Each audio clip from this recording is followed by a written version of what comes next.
हाम्रो गाउँ कास्यम माथिको चर्च गाउँलेले खाने सागबारी आलुबारी यहाँ तयारी हुँदैछ।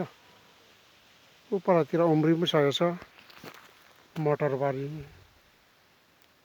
एकदमै परिश्रम गरेर लगाएको छ।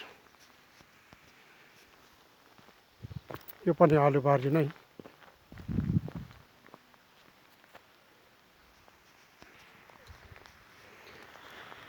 यो चाहिँ हाम्रो गाउँको गोरेटो हो।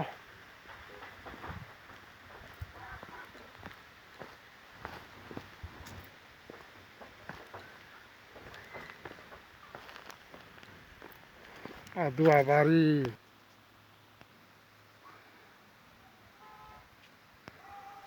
हाम्रो गाउँमा यस्तो सानो सानो गोरेटोहरू पनि छ जहाँ चाहिँ मजाले गाडीहरू हिँड्न सक्छ।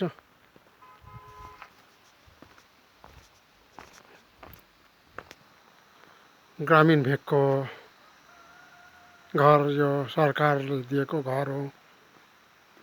सानै घर भए पनि एकदमै फुल सजी सजाउ कति मजाको साग छ। गाउँमा चाहिँ साह्रै मजाको सागहरू हुन्छ। यस्तो बाटो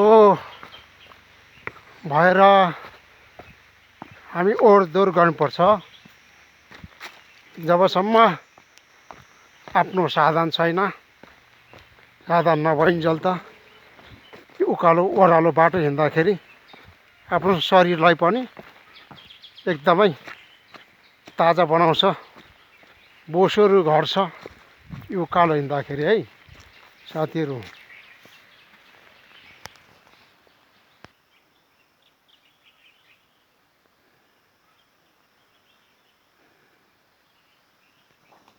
एकजना हाम्रो स्कुलमा ट्युसन पढ्ने नानीको घर हो यो। भाग्य उसैको घर हो, अति सुन्दर छ।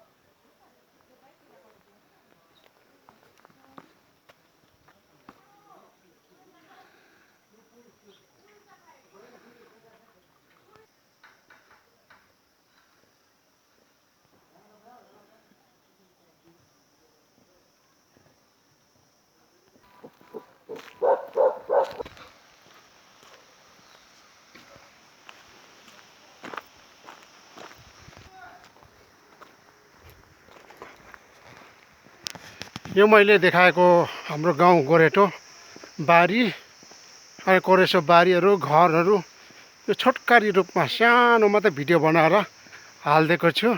जस यो एउटा परिचय हो हाम्रो गाउँको। र तपाईँलाई कस्तो लागेको नि हाम्रो गाउँ है ल यस्तै छ। तपाईँलाई कस्तो लाग्यो यसो कमेन्टमा अलिकति यसो जनाइदिनुहोस् र हामीलाई उत्साह हुनेछ तपाईँहरूले कस्तो लाग्यो भनेर कमेन्ट गर्नुभयो भने हामीलाई पनि जिज्ञासा हुनेछ।